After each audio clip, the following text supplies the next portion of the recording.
এটা কি গাজোয়ারি নাকি? আপনি বলবেন আর আমি চলে যাব? দেখুন, সেদিন আপনি সেটে দাঁড়িয়ে যা যা বলেছেন তার কিছুটা অংশ ভিডিও করে কেউ লিক করে দিয়েছে, আর তাতে আমাদের শোয়ে যথেষ্ট বদনাম হয়েছে।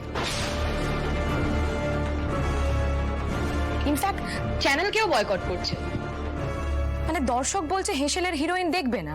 একটা শো এর পিছনে কত টাকা ইনভেস্টমেন্ট করা হয় সেটা কি আপনি জানেন? নতুন শো শুরু হওয়ার আগে এরকম একটা রেপুটেশন মানে ভীষণ ভীষণ খারাপ। সোজা কথায় আপনার ইমোশনাল আউটব্রেকের জন্য আমরা আমাদের লাখ লাখ টাকার ক্ষতি হতে দিতে পারি না।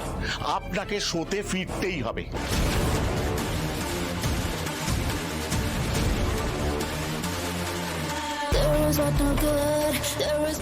আপনার কি মনে হয় যে আমি এরপর শোতে গিয়ে চুপচাপ রান্না করতে শুরু করে দেবো? অথবা হয়তো শোতে গিয়ে বলবো যে আগের বার যে কথাটা আমি বলেছি সেটা মিথ্যে কথা বলেছি, তাই আবার শোতে ফিরে এলাম। যদি এরকমটা ভেবে থাকেন তাহলে খুব ভুল ভাবছেন আপনি।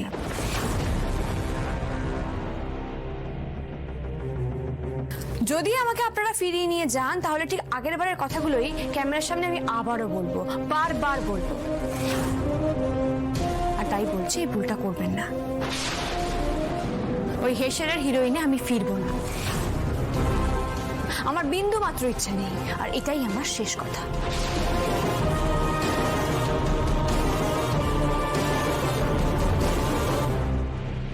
ওকে, তো আপনি শিওর তো আপনি আর ফিরবেন না? যেদিন বেরিয়ে এসেছিলাম সেদিনই শিওর ছিলাম। এখন তো কোনো প্রশ্নই উঠছে না।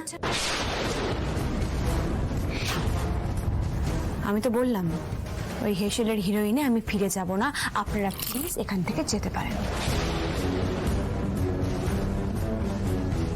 আমার কাছে আমার পরিবার আর আমার স্বামীর সম্মান সব।